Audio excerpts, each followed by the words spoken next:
एक औरत शिमला की वादियों में सेल्फी ले रही थी और उसका पति मेरठ के एक मकान में बिस्तर के नीचे सीमेंट से भरे ड्रम में दफन था। एक पति जिसने पत्नी के झूठे केस और दहेज के आरोपों से तंग आकर अपनी ही जान दे दी, पर मरने से पहले 27 पन्नों का एक सुसाइड नोट और 1.5 घंटे का वीडियो छोड़ गया। एक बीबी जो हाल ही में बीवी बनी थी, नई नई शादी हुई थी, लेकिन हनीमून के नाम पर बेगुनाह पति की हत्या करके लाश को मेघालय की खाई में फेंक कर रिश्तों को शर्मसार करती है। तीनों पढ़े लिखे सभ्य समाज से आए लोग थे। तीनों के पास पैसा था, नाम था, रिश्ते थे, पर फिर भी उन्होंने ऐसा किया जो इंसानियत को हिला देता है। यह 3 कहानियां हैं, प्यार, धोखा और नफरत और अंत में मौत की। यह कहानियां सिर्फ अपराध की नहीं, यह उस सच की परछाई है जो आज हर रिश्ते पर सवाल उठा रही है। कभी बीवी हत्यारी बन जाती है तो कभी पति मरने से पहले अपने चीखे छोड़ जाते हैं। आज हम इन तीनों सच्ची कहानियों को आपके सामने रखेंगे। हर कहानी के पीछे एक दर्द है,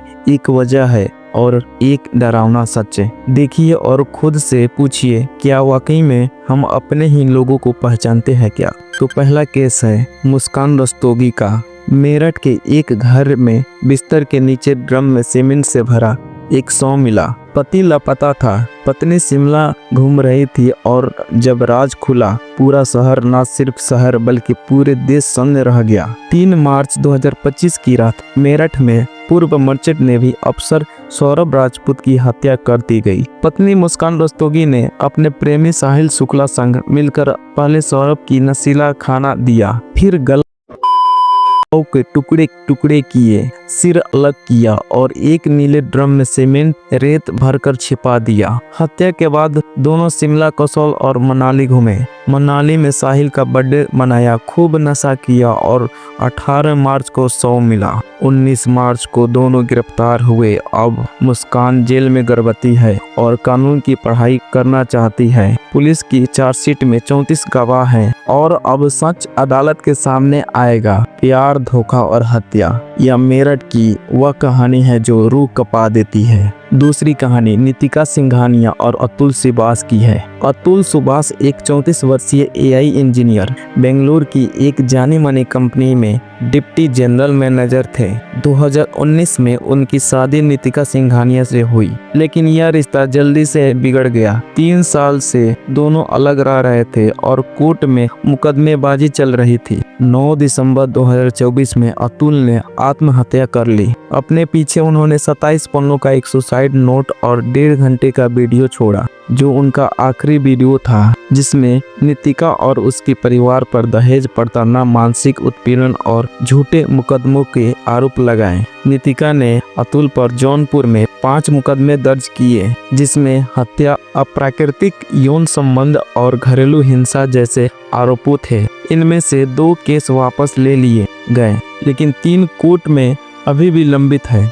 अतुल के भाई की शिकायत पर बेंगलुरु पुलिस ने नितिका, उसकी मां और भाई पर आत्महत्या के उकसाने के आरोप में गिरफ्तार किया।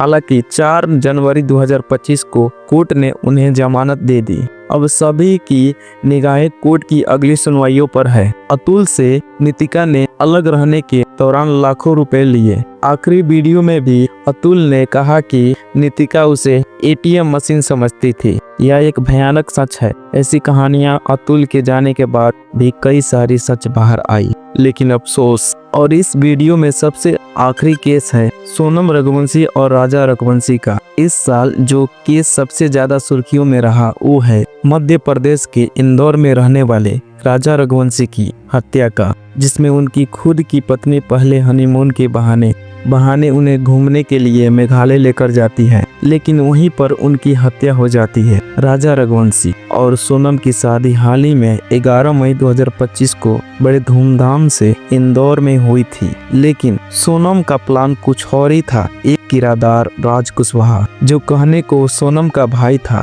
लेकिन जमाने के पीछे कुछ और ही खिचड़ी पक रही थी। बाहर भाई बहन, लेकिन भीतर से प्रेमी। सोनम और राज ने किराए के हथियारे हायर करके राजा रघुवंशी की मेघालय की एक जगह पर हत्या कर दी और लाशों को खाई में फेंक दिया। इस वक्त केस में 5 अपराधी मेघालय पुलिस की रिमांड पर हैं। यह तीनों देश के हाल ही में सबसे चर्चित केस रहे हैं, जिसने रिश्तों को शर्मसार किया है। यह सोचने पर मजबूर कर दिया है कि क्या हम अपनों पर भरोसा कर सकते हैं या मौजूद वक्त में अपने ही रिश्तों पर भरोसा महज एक काल्पनिक शब्द रह गया है। इस वीडियो में फिलहाल इतना ही। धन्यवाद।